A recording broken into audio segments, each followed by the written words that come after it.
வணக்கம். ஈரோடு ஆறுமுகம் சோழி பிரசன்ன ஜோதிடர். இன்று கும்பராசிக்கு யூடியூப் சேனலில் பேசுகிறேன். இந்த விசுவாச ஆண்டு கும்பராசிக்கு மிக நன்றாக தான் உள்ளது.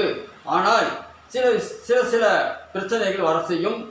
திருமணம் ஆனவர்களுக்கு ஒரு பலனும் திருமணம் ஆகாதவர்களுக்கு ஒரு பலனும் உண்டு. திருமணம் ஆனவர்களுக்கு மனைவியின் மூலமும் குழந்தைகள் மூலமும் சில பலன்கள் கிடைக்கும். திருமணம் ஆகாதவர்களுக்கு அது கிடைக்காது.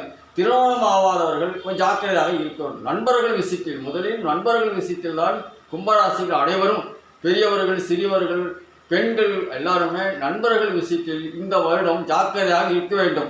இந்த விசுவாச ஆண்டு உங்களுக்கு நண்பர்கள் மூலமாக சில இடைஞ்சல்கள் வரும், கோர்ட்டு கச்சேரிகளாக வரும். அதை நீங்கள் ஜாக்கிரதையாக கையாள வேண்டும். ஒரு பணத்தை கொடுத்துட்டு வான்னு சொன்னால் நீங்கள் யோசனை பண்ணி தான் கொடுக்க வேண்டும். அதை பத்திரமா பார்த்து கொள்ளுங்கள். ரொம்ப சிரமப்பட்டு கடனை வாங்கி ஒருத்திட்ட கொடுத்து வீட்டில் கொடுத்துட்டு வா, கடையில் கொடுத்துட்டு வா, ஃபேக்ட்ரியில் கொடுத்துட்டு வா, கம்பெனியில் கொடுத்துட்டு சொல்லிவிட்டா அந்த பணம் போய் சேருமா சேராத உங்களுடைய சூழ்நிலை பொறுத்த அமையும். அந்த மாதிரி கிரகங்கள் இருக்கிறது. சோழி சொல்கிறது, நான் சொல்லவில்லை, சோழி சொல்லுகிறது. அது 110 பேருக்கு படிக்கலாம், 2 பேருக்கு படிக்கலாம், எல்லாத்துக்கும் படிக்கலாம். அது சூழ்நிலை பொறுத்து இருக்குது, ஆட்களை பொறுத்து இருக்கிறது. அதில் தான் சொன்னேன், திருமணம் ஆனவர்களுக்கு ஒரு சிறப்பு உண்டு.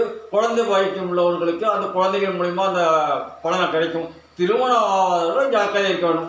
முதலில் கும்பராசி உள்ளவர்கள் குலதெய்வத்துக்கு சென்று வாழ்வீர்கள். குலதெய்வம் தான் உங்களை காப்பாற்றும். குலதெய்வத்துக்கு சென்று வந்தால் அனைத்து பிரச்சனைகளும் நன்றாக தீரும். அங்கே கும்பகோணம் போகலாம், ராமேஸ்வரம் போகலாம், திருப்பதி போகலாம், பழனி போகலாம் என்பதை விட குலதெய்வத்துக்கு சென்று வாருங்கள். உங்களோட அனைத்து பிரச்சனையும் தீரும். குலதெய்வத்தை விட்டு வேறு எந்த கடவுளும் காப்பாற்ற முடியாது. அனைத்து தெய்வங்களோட குலதெய்வம் தான் அவர் குலதெய்வம் உங்களை காப்பாற்றும். வணக்கம். நன்றி.